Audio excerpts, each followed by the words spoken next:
Hello friends, welcome to Speed Up Education में आप सभी का स्वागत है। आप सभी को मेरा नमस्कार, सत श्री अकाल, अस्सलाम वालेकुम। तो कैसे हैं आप सभी लोग? होप्स आप सभी लोग बहुत अच्छे होंगे और पढ़ाई कर रहे होंगे, है ना दोस्तों।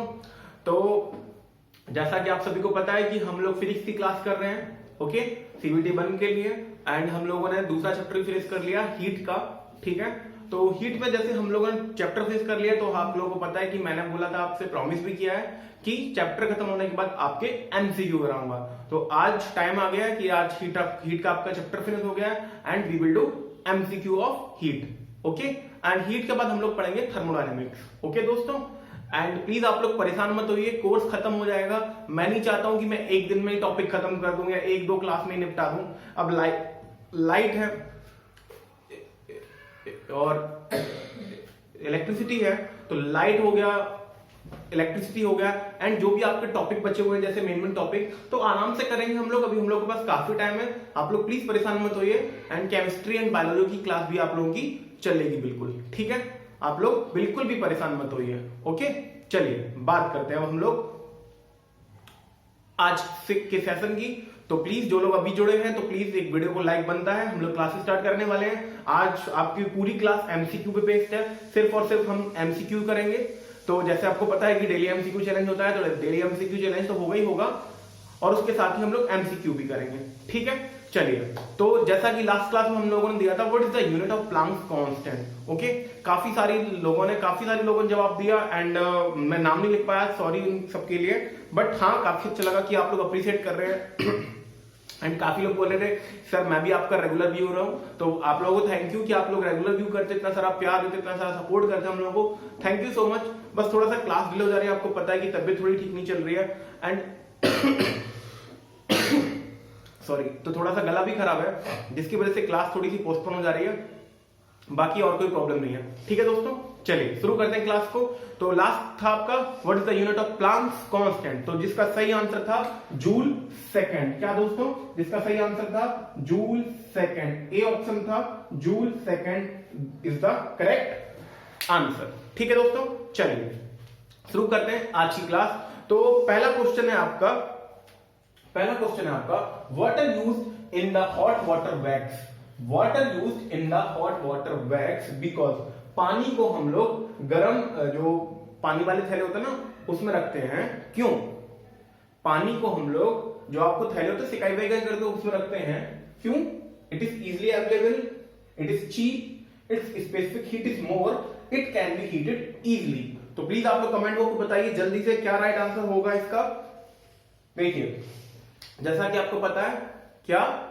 जी हाँ, बिल्कुल सही। वाटर की स्पेसिफिक हीट सबसे ज्यादा होती है, बिल्कुल सही। कितनी होती है? 4164, 4.164 या 4.14, आप लोग जैसे याद करना चाहें, बता चुका हूं मैं। एंड वहां पे मैंने बताया था that's why we used water in hot water bags. तो इसका करेक्ट आंसर क्या होगा दोस्तों? जी हाँ, बिल्कुल सही बता रहे हैं आप लोग, इट्स स्पेसिफिक हीट इज मोर। क्या आंसर होगा? It's specific heat is more. Third option इसका बिल्कुल सही जवाब होगा। चलिए आते हैं हम लोग अगले सवाल पे, ठीक है। अगले सवाल पे आते हैं। अगला सवाल है आप लोगों का, अगला सवाल है आपका, a body absorb maximum amount of heat, a body absorb maximum amount of heat when it is black and rough, black and smooth, white and rough, white and smooth। तो प्लीज आप लोग बताइए क्या करेक्ट ऑप्शन है, जल्दी से बताइए आप लोग कमेंट बॉक्स में कि कौन सा ऑप्शन सही है। A body absorb maximum amount of heat when, कब बॉडी मैक्सिमम अमाउंट का हीट एब्जॉर्ब करेगी। आप लोगों को मैं बता चुका हूं, बिल्कुल ये एग्जाम में सवाल आया हुआ है एसएससी स्टेनोग्राफर 2011 में, एसएससी स्टेनो 2011 में ये सवाल पूछा गया है कि a body absorb maximum amount of heat when. जल्दी से बताइए आप लोग जल्दी से, जी हाँ बिल्कुल बिल्कुल जल्दी बताइए जल्दी से। देखो मैंने आपको बताया था कि ब्लैक बॉडी क्या होती है, ब्लैक बॉडी वह बॉडी होती है जो सबसे ज्यादा हीट को एब्जॉर्ब करती है, ठीक है। एंड बॉडी अगर जितनी ज्यादा रफ होगी ना दोस्तों उतनी ज्यादा एब्जॉर्ब करेगी, स्मूथ होगी तो लाइट आके रिफ्लेक्ट हो जाएगी, ठीक है। तो इसके लिए इसका सही जवाब क्या होगा, a body should be black and rough, a body should be black and rough. A is the correct option, A is the correct option. तो आप लोग क्या किया कीजिए दोस्तों, पहले वीडियो को पॉज किया कीजिए एंड आप लोग खुद से सही सवाल दिया कीजिए, आंसर दिया कीजिए कि आप लोग सही जवाब कर रहे हो, आप लोग खुद का एनालिसिस किया कीजिए कि आप लोग सही जवाब दे पा रहे हो नहीं दे पा रहे हो, ठीक है। तो करेक्ट ऑप्शन क्या है, ब्लैक एंड रफ। ओके चलिए बढ़ते हैं अगले सवाल की तरफ, ठीक है, बढ़ते हैं अगले सवाल की तरफ। अगला सवाल है आपका, ड्यू टू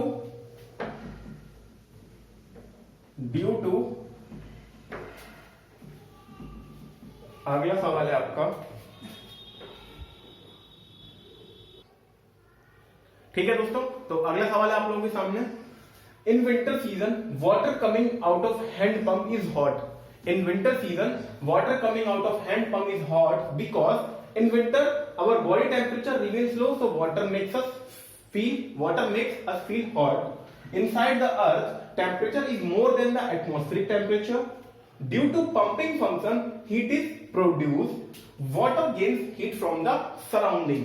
ठीक है दोस्तों, जैसा ये सवाल कहता है कि सर्दियों के दिनों में जो पानी आपका हैंडपंप से आता है वो गर्म होता है। क्यों गर्म होता है, क्योंकि आप लोग जल्दी से कमेंट बॉक्स में बताइए कि जो पानी होता है, वाटर होता है आपका हैंडपंप से बाहर आता है सर्दियों के दिनों में, वो गर्म क्यों होता है। ये सवाल दो बार आया हुआ है आपका, एक बार एसएससी सीएचएसएल में आया हुआ है और एक बार यूपीपीएससी में आया हुआ है, ठीक है दोस्तों।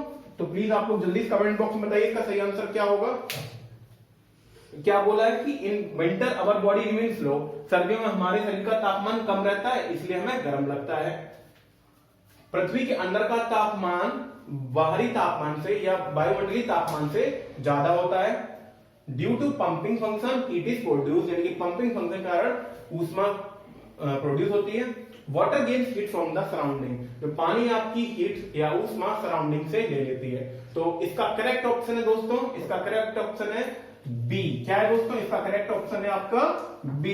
जी हाँ, inside the earth temperature is more than the atmospheric temperature. ठीक है दोस्तों, चलिए चलते हैं हम लोग अगले सवाल पे। ठीक है, चलिए अगला सवाल क्या है आपका, अगला सवाल है due to horizontal motion of air transfer of heat is known as. Due to horizontal motion of air transfer of heat is known as. जो आपकी हवा है ना, हॉरिजॉन्टल जब चलती है तो तब ऊष्मा का ट्रांसफर होता है। ऊष्मा जो एक ट्रांसफर करती है किस वजह से करती है, यानी कि किस कारण से करती है, उसको क्या कहते हैं हम लोग, एडवेक्शन, कंडक्शन, कन्वेक्शन या रेडिएशन। एडवेक्शन, कंडक्शन, कन्वेक्शन या रेडिएशन।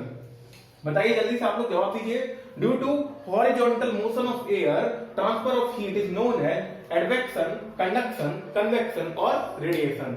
आप लोगों को मैं बता चुका हूं कंडक्शन क्या होता है, कन्वेक्शन क्या होता है, रेडिएशन क्या होता है। तो आप तो बिना जाने भी इस ऑप्शन को टिक मार सकते हैं डायरेक्टली। जी हाँ, बिल्कुल सही बोल रहे हैं आप लोग। क्या होगा इसका सही जवाब, एडवेक्शन। इसका सही जवाब क्या होगा दोस्तों, एडवेक्शन। क्या होगा दोस्तों इसका सही जवाब, एडवेक्शन। क्योंकि कंडक्शन, कन्वेक्शन, रेडिएशन तो आपको पता ही है क्या क्या होते हैं। जब हॉरिजॉन्टल मोशन ऑफ एयर होता है तो ट्रांसफर ऑफ हीट कहलाती है एडवेक्शन। एंड ये सवाल आपका एसएससी एमटीएस में पूछा गया है, एसएससी एमटीएस में पूछा गया है। ठीक है, अगले सवाल की तरफ आते हैं, अगले सवाल की तरफ आते हैं। ठीक है, अगले सवाल की तरफ आते हैं कि convection occur in which of the following. अगला सवाल है आपका, अगला सवाल है convection occur in which of the following. Convection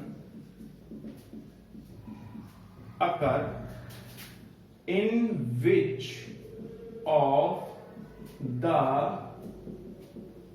following। in which of the following, पहला आपका only liquids and solids, दूसरा है आपका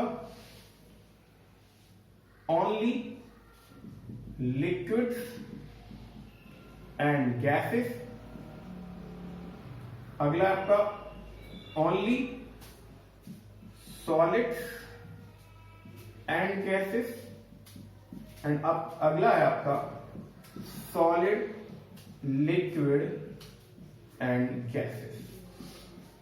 ठीक है, चलिए आप लोगों के सवाल सामने है। Convection occur in which of the following, convection कब अकर होता है, ये सवाल आपका पूछा गया है FCI 2002 में। ये सवाल का पूछा गया दोस्तों FCI 2002 में, ये सवाल आपका पूछा गया है, जिसमें पूछा गया है कि कन्वेक्शन आपका अकर होता है कब या किस किस में अकर होता है, लिक्विड एंड सॉलिड्स में, लिक्विड एंड गैसेस में, सॉलिड्स एंड गैसेस में, सॉलिड लिक्विड एंड गैसेस में। बताइए आप लोग कमेंट बॉक्स में जल्दी से रिप्लाई कीजिए, आप लोग बताइए कि इसका सही जवाब क्या है। देखिए बिल्कुल, चूंकि आपको पता है कि कंडक्शन जनरली किसमें अकर होता है, सॉलिड्स में। ऐसा भी है कंडक्शन आपका लिक्विड और गैसेस में भी अकर होता है जब हम लोग लिक्विड और गैस को नीचे की बजाय ऊपर से गर्म करते हैं, तो हीट का ट्रांसफर किसकी वजह से होता है, कंडक्शन की वजह से। लेकिन जो कन्वेक्शन है ना, कन्वेक्शन जनरली अकर होता है लिक्विड्स एंड गैसेस में। सॉलिड्स में क्यों नहीं अकर होता, क्योंकि वहां पे आपका मॉलिक्यूल का मोशन नहीं होता है। ठीक है, मॉलिक्यूल्स आपके मोशन नहीं करते हैं। ठीक है, यानी कि एक जगह से दूसरी जगह ट्रांसफर आपके नहीं करते हैं एटम्स, तो इसलिए इसका सही जवाब क्या होगा, only liquids and gases. Only liquids and gases is the right answer. ठीक है, अगला सवाल की तरफ आते हैं। अगला सवाल है आपका earth is a, earth is a, earth is a good reflector of heat. अगला सवाल है आपका earth is a good reflector of heat, bad absorber of heat, bad absorber of heat. अगला है आपका good absorber and good radiator of heat, good absorber and good radiator of heat. ठीक है, and अगला है आपका bad absorber and bad radiator of heat, bad absorber and bad radiator of heat. ठीक है दोस्तों, bad absorber and bad radiator of heat. तो बताइए आप लोग अर्थ क्या है आपकी, अर्थ आपकी क्या है, गुड रिफ्लेक्टर ऑफ हीट है, बैड एब्जॉर्बर ऑफ हीट है, good absorber and good radiator of heat है, या आपकी bad absorber and bad radiator of heat है। ठीक है, कल आप लोगों ने एक चीज पढ़ी थी लास्ट क्लास में। ठीक है, लास्ट क्लास में आपने देखा होगा कि अगर कोई आपका गुड एमिटर है तो वो गुड एब्जॉर्बर भी है, और अगर आपका बैड एमिटर है then it is a bad absorber. तो आप ये बताओ अर्थ आपकी क्या है, बैड एब्जॉर्बर है या बैड रेडिएटर है या गुड एब्जॉर्बर है, बताइए आपका क्या है। जी हाँ, बिल्कुल आप लोग सही बता रहे हैं। इसका सही जवाब है अर्थ का, क्योंकि आपको पता है कि अर्थ पे जब सोलर रेडिएशन आता है ना, सोलर रेडिएशन आता है तो वापस वो रिफ्लेक्ट बैक कर देता है, रिफ्लेक्ट बैक कर देता है, और उसको आपके जो एटमॉस्फेयर में CO2 एंड वाटर वेपर उसको एब्जॉर्ब करते हैं, फिर वो उसको री रेडिएट करते हैं, जिसकी वजह से हमारे साथ हमारी जो एटमॉस्फेयर उसका तापमान मेंटेन रहता है 19 से 27 डिग्री के बीच में। ठीक है, तो इसका सही जवाब है bad absorber and bad radiator of heat, D option. ठीक है, डी ऑप्शन। ओके, तो इसका सही जवाब क्या है, डी। ठीक है, चलिए दोस्तों अगले सवाल पे आते हैं। अगला सवाल है आपका which of the following is a good conductor of heat but bad conductor of electricity. इनमें से इन निम्नलिखित में से कौन आपका ऊष्मा का गुड कंडक्टर यानी ऊष्मा का चालक है, बट इलेक्ट्रिसिटी यानी कि विद्युत का चालक अच्छा नहीं, यानी कि विद्युत का कुचालक है एंड ऊष्मा का चालक है। ठीक है, ऊष्मा का चालक है बट विद्युत का आपका कुचालक है। ये सवाल आपसे 2 बार पूछा गया है, LDC में और CHSL में 2012 में। ये 2 टाइम्स सवाल पूछा गया आपका, ठीक है। तो क्या बोला है मैंने, इन निम्नलिखित में से कौन आपका ऊष्मा का चालक एंड विद्युत का कुचालक है। ऑप्शन है आपके mica, asbestos, celluloid and paraffin bags. जरूर आप लोग कमेंट बॉक्स में बताइए जल्दी से कि इसका सही जवाब क्या है। देखिए क्या होता है कि जो आपके गुड कंडक्टर ऑफ हीट होते हैं ना, ठीक है, और बैड कंडक्टर ऑफ इलेक्ट्रिसिटी होती है। इलेक्ट्रिसिटी को प्रवाहित होने के लिए यानी कि विद्युत को चलने के लिए क्या चाहिए होते हैं, फ्री इलेक्ट्रॉन्स चाहिए होते हैं, क्योंकि फ्री इलेक्ट्रॉन से जो ट्रांसफर होते हैं ना यहां से वहां पे, यहां से वहां तक, तभी तो आपकी इलेक्ट्रिसिटी का फ्लो होता है, करंट का फ्लो होता है ना, ठीक है। तो बताइए इनकिन में से फ्री इलेक्ट्रॉन नहीं है, तो जिसमें फ्री इलेक्ट्रॉन नहीं होंगे वो आपकी गुड कंडक्टर ऑफ हीट होगी, but bad conductor of electricity होगी, ठीक है दोस्तों। तो इसका सही जवाब है, जी हाँ बिल्कुल सही बता रहे हैं आप लोग, माइका। क्या सही जवाब है दोस्तों इसका, माइका, ठीक है। चलते हैं हम लोग अगले सवाल की तरफ। अगला सवाल है आपका, heat is transmitted from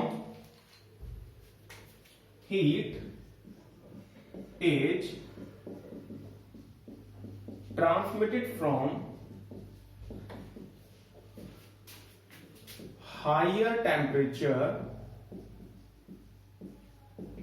to lower temperature through the actual motion of molecules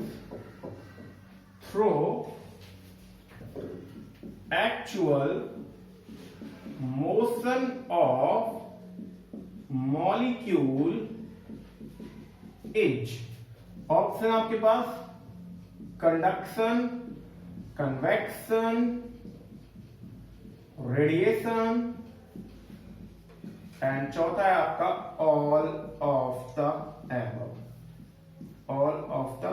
above. ये सवाल आपका एसएससी सीजीएल 2016 में आया हुआ है। एसएससी सीजीएल 2016 में ये सवाल आपका पूछा गया है, हीट ट्रांसमिट हो रही है from higher temperature to lower temperature through actual motion of molecule. तो मॉलिक्यूल का मोशन किसमें होता है, कंडक्शन में, कन्वेक्शन में या रेडिएशन में या तीनों में। जल्दी से बताइए कमेंट बॉक्स में आप लोग इसका सही जवाब क्या है। जी हाँ बिल्कुल आप लोग सही सोच रहे हैं, इसका सही जवाब क्या है, कन्वेक्शन, क्योंकि वहीं पे आपका एक्चुअल मोशन ऑफ मॉलिक्यूल होता है। मैंने आपको बताया था ना जब पानी गर्म कर रहे थे हम लोग, पानी को गर्म करना था, है ना, जब पानी को गर्म कर रहे थे हम लोग ऐसे करके किया था, तो यहाँ पे ऐसी कुछ साइकिल बन रही थी, मॉलिक्यूल आपके मोशन में आ रहे थे, है ना, तो इसीलिए ये किसकी वजह से होता है, कन्वेक्शन की वजह से। चलिए चलते हैं अगले सवाल की तरफ, ठीक है। चलिए हम लोग अगले सवाल की तरफ आते हैं। अगला सवाल है आपका, which of the following device used to detect radiant heat. इनमें से कौन सा डिवाइस आपका रेडिएंट हीट को डिटेक्ट करने में यानी कि खोजने में मदद करता है। Which of the following device used to detect radiant heat. आपका ऑप्शन है liquid thermometer, constant volume air thermometer, constant pressure air thermometer and thermopile. ये बहुत अच्छा सवाल है आपका, एक बार आपका एसएससी में पूछा गया है, ठीक है, एसएससी में पूछा गया है आपका। तो जल्दी से आप लोग बताइए कमेंट बॉक्स में कि इसका सही जवाब क्या है, कि कौन सा डिवाइस है जिससे रेडिएंट हीट आपकी मेजर की। रेडिएंट मतलब छोटी, ज्यादा हीट नहीं, मतलब थोड़ी सी हीट होती है जो रेडिएंट हीट यानी कि दीप्तिमान होती है, जो दीप्तिमान ऊष्मा या चमक वाली ऊष्मा, ठीक है, उसको हम लोग मेजर करते हैं, ठीक है। तो इसका सही जवाब है, आप लोग जल्दी कमेंट बॉक्स में बताइए। जी हाँ इसका सही जवाब है आपका थर्मोपाइल। क्या है इसका सही जवाब, थर्मोपाइल। चलिए ठीक है, हो गया ना ये सवाल, बिल्कुल बहुत अच्छा सवाल है थर्मोपाइल, जो रेडिएंट हीट को मेजर किया जाता है। अगले सवाल की तरफ आते हैं। अगला सवाल तो बहुत अच्छा है, अगर आप लोग अगला सवाल का जवाब नहीं दे पाए तो बहुत ही गलत बात है आप लोगों के लिए। तो प्लीज जो लोग इस वीडियो को देख रहे हैं, प्लीज आप लोग जल्दी से लाइक कर दीजिए वीडियो को, क्योंकि जितने लोग देखते हैं वो लाइक नहीं करते वीडियो को। ज्यादा से ज्यादा दोस्तों तक इस वीडियो को जरूर शेयर करना, क्योंकि इसमें सारे के सारे हीट के क्वेश्चन है जो पूछे हुए हैं, ठीक है। चलिए अगला सवाल है, 0 केल्विन एज, ठीक है। ये है 0 degree centigrade, 273 degree centigrade, -273 degree centigrade and आपका 373 डिग्री सेंटीग्रेड। CGL 2016 में सवाल आया हुआ है ये कि 0 केल्विन इज। जल्दी से बताइए आप लोग 0 केल्विन की वैल्यू किसके बराबर होती है। बहुत ही आसान सवाल है, इससे आसान सवाल तो कभी नहीं आ सकता आप लोगों का। तो ऐसा नहीं कि मैं सिर्फ कठिन कठिन सवाल ही लाया हूं, आप लोगों के लिए बहुत आसान आसान सवाल भी है इसमें। इसका सही जवाब क्या है? जी हाँ, आपको बता चुका हूं मैं। क्या है इसका सही जवाब? जी हाँ बिल्कुल, -273 डिग्री सेंटीग्रेड। ठीक है, आपको बता चुका हूं ना मैं आपको, क्या फॉर्मूला बताया था? ठीक है, F/F/5 बताया था ना कुछ करके, ऐसे करके। ठीक है, तो वो फॉर्मूला आप लोग दिमाग में याद रखिए हमेशा, और आपका बिल्कुल सही जवाब होगा। कोई भी चेंज करने को अगर आपका आ जाएगा तो आप लोग इजीली चेंज कर सकते हैं। ठीक है, चलिए अगले सवाल की तरफ आते हैं। अगला सवाल आपका बहुत अच्छा सवाल है, एक बार एनडीसी में आया हुआ है, लेकिन ये थोड़ा डिफरेंट सवाल है अभी तक से। ठीक है, आपको करना है लिस्ट, और लिस्ट ए और लिस्ट बी दी है and match of the following है। लिस्ट ए और लिस्ट बी दी है, लिस्ट ए इस तरफ है एंड लिस्ट बी इस तरफ है। ठीक है, पहला आपका इवेपोरेशन प्रोसेस है और इसमें चेंज लिखा है। इवेपोरेशन है, ठीक है, इवेपोरेशन है, सब्लिमेशन है, फ्रीजिंग है, मेल्टिंग है। इवेपोरेशन है, सब्लिमेशन है, फ्रीजिंग है एंड मेल्टिंग है। ठीक है, इवेपोरेशन, सब्लिमेशन, फ्रीजिंग, मेल्टिंग। एक तरफ है आपका लिक्विड इनटू गैस, इधर है आपका लिक्विड इनटू गैस, फिर है आपका solid into gas, solid into gas, फिर आपका लिक्विड इनटू सॉलिड, और फिर आपका सॉलिड इनटू लिक्विड। ठीक है, करेक्ट ऑप्शन। अब आपके ऑप्शन दे रहा हूं मैं, ए बी सी डी। ठीक है, ए बी सी डी। ठीक है, आपके ऑप्शन है, आपके लिख रहा हूं मैं, ए, ये मान लेता हूं मैं, फर्स्ट, सेकेंड, थर्ड, फोर्थ। ठीक है, ऑप्शन है आपका 1 2 3 4, 1 2 3 4, 3 1 2 4, 2 1 4 3, 2 1 4 3 एंड 2 1 3 4, 2 1 3 4। यह आपका सवाल एसएससी एलडीसी 2011 में है, एसएससी एलडीसी 2011 में आया हुआ है। ठीक है, तो जल्दी से आप लोग कमेंट बॉक्स में बताइए। लिस्ट ए में आपके प्रोसेस दिए हैं, इसमें चेंज हो रहा है। ठीक है, लिस्ट ए में आपके क्या है? प्रोसेस है,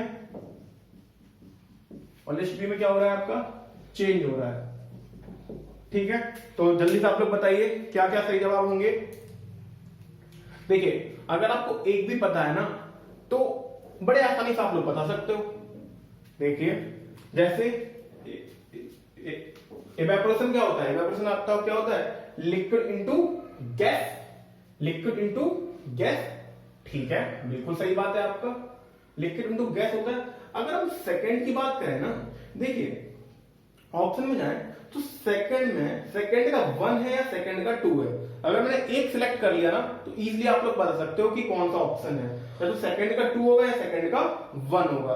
देखिए, सब्लिमेशन, सब्लिमेशन में क्या होता है कि सॉलिड इनटू गैस होता है कि लिक्विड इनटू गैस होता है? बताइए, सॉलिड्स में क्या होता है? सॉलिड्स में, सॉरी, सब्लिमेशन में क्या होता है? सब्लिमेशन में liquid is directly flash off into gas, solids में नहीं आता है। इसलिए आपका इसका ऑप्शन क्या होगा?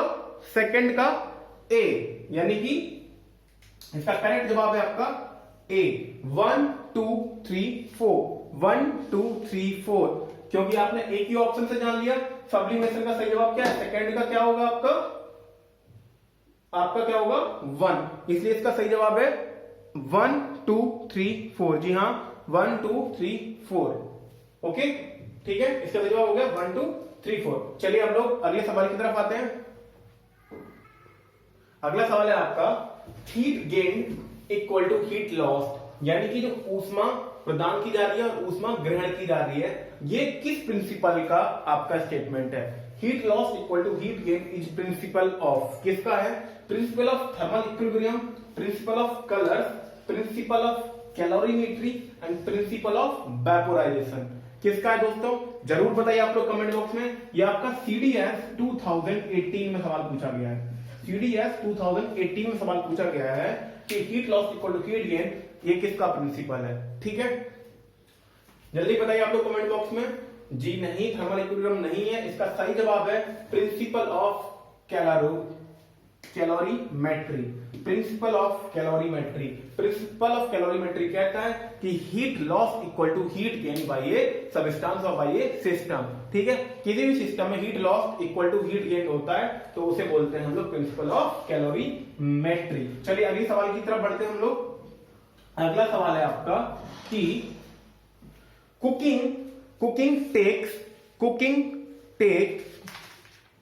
takes longest time, cooking takes longest time at sea level। Option है आपके एट सी लेवल, दूसरा है आपका एट शिमला, तीसरा है आपका एट माउंट एवरेस्ट और तीसरा है आपका all of the above. All of the above. ठीक है, ये आपका सवाल सीडीएस में पूछा गया है 2017 में। ठीक है, बताइए आप लोग कि cooking takes longest time at, जब आप खाना बनाते हैं तो खाना बनाते समय सबसे ज्यादा वक्त कहां लगेगा? समुद्र के लेवल पर, शिमला में, माउंट एवरेस्ट में, या इन सभी जगह? ठीक है, क्योंकि आपको पता है, देखो एक चीज मैं आपको बताता हूं कि जैसे जैसे हम लोग ऊपर की तरफ चढ़ते हैं, पहाड़ों की तरफ चढ़ते हैं, प्रेशर कम हो जाता है। प्रेशर कम हो जाता है तो प्रेशर कम होने की वजह से क्या होगा? वहां पे आपका बॉइलिंग पॉइंट भी आपका कम हो जाता है, जिसकी वजह से आपको कुकिंग टाइम लेती है। ठीक है, कुकिंग टाइम लेती है, इसलिए इसका सही जवाब क्या होगा? At Mount Everest. At Mount Everest. ठीक है दोस्तों, अगले सवाल की तरफ बढ़ते हैं हम लोग। अगला सवाल है आपका थर्मोफ्लास्क prevents heat lost by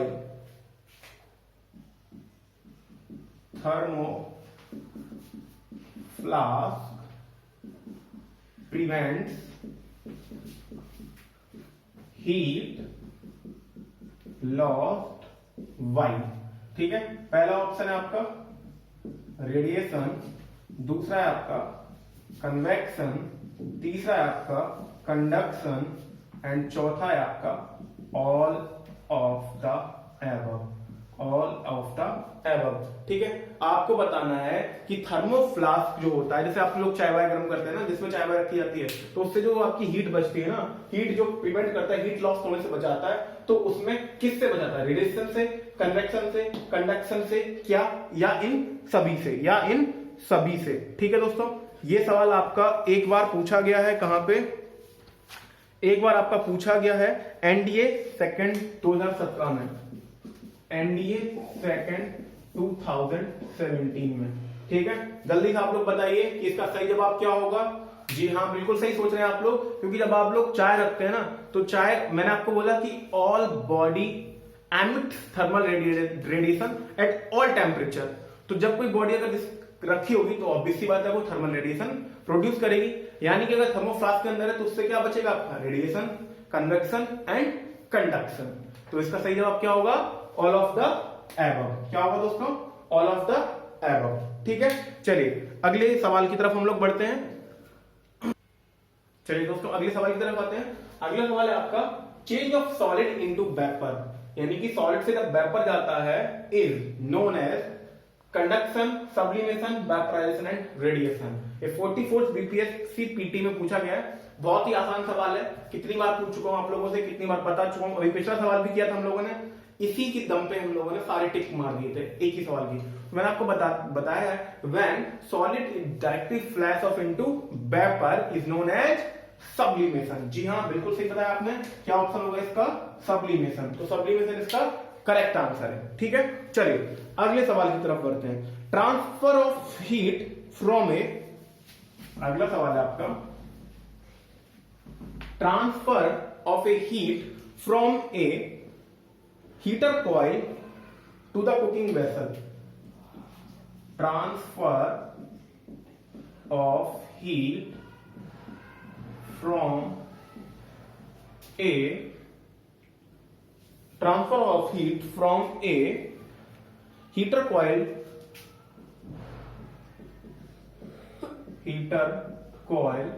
to cooking vessel y।